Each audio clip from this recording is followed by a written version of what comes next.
Welcome to the screencast for 17.2, the endocrine system.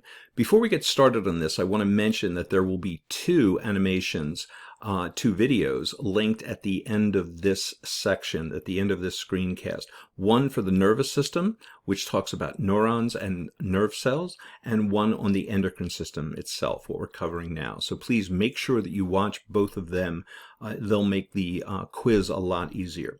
So in 17.2, we want to list the glands of the endocrine system. We want to explain how hormones work, and a little bit on feedback mechanisms and how that regulates hormone secretion. So let's take a look at what some of the basic hormones are. So as we learned in the last section, the nervous system is controlled and sends signals through electricity. But the endocrine system also carries messages, but it does it not through electricity, but it does it with chemical messenger molecules. These molecules are shot into the bloodstream and they are carried to the target cells where they act on those.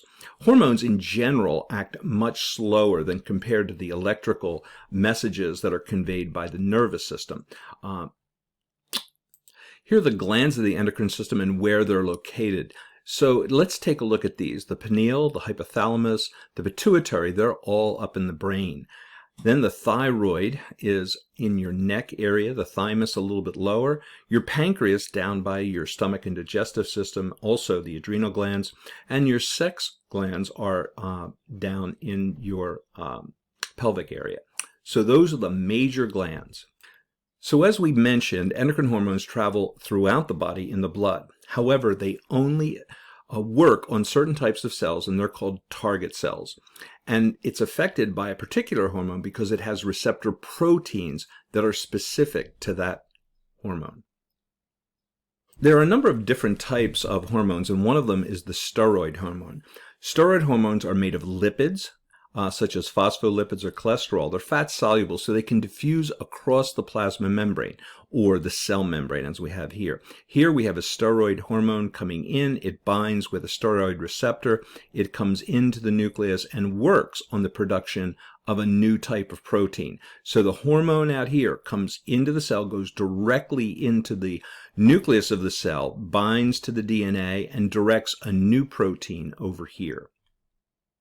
Sometimes endocrine glands can hypersecrete, and by hypersecrete that means make too much of a particular hormone. So for example, a tumor in the pituitary gland can cause hypersecretion of the growth hormone, and that's what's happened here in a condition that is sometimes referred to as gigantism.